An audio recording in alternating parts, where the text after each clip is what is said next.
हमरा चैनल पर अहाँ सबके फेर आइ स्वागत यऽ। हम आइ पहले दिन अहाँ सबके बतेने छलहुँ जे हमरा 3टा बच्चा यऽ। तऽ 3टा बच्चामे सबसँ जेठ हमर बेटी छथि आ छोट हमरा बेटा दुनू छथि। तऽ हमर बेटी CS केने छथि आर ताहिसँ जे छोट बच्चा हमर छथि ओ होटल मैनेजमेंट केने छथि आ ताहिसँ जे छोट बेटा छथि से चार्टर्ड अकाउंटेंट भेलथि हन।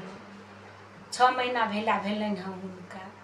तऽ हुनका की छनि आदत जे ओ जे हुनका ऑडिटके आदत जे भऽ गेल छनि तऽ ओ हर चीजके ऑडिट करै छथिन घरोमे।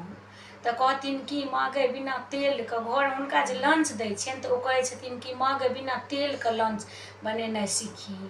आ हमरा की आदत यऽ बिना तेलके होइते नहि यऽ। कतबो सोचि आबै छियै जे कनिए देबै तऽ कनिक बेसी पड़िए जाइ छै। तऽ जे मानिके आइ भेल आइ कनिक बेसी पड़ि गेलनि हुनका। आइ हम जे देलियनि तऽ आइ कनिक बेसी पड़ि गेलनि तऽ ओ हमरा फोन कऽ कऽ कहलखिन हँ जे माँ अहाँ लंच बनेनाइ छोड़ि देबै, बिना तेलके बनायल हुए तऽ बनायब आ नहि हुए तहन छोड़ि देबै।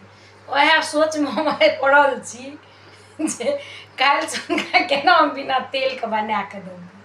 अहाँ सब लगमे यदि कोनो सुझाव रहए तऽ हमरा सुझाव देब। आओर हम की कहब।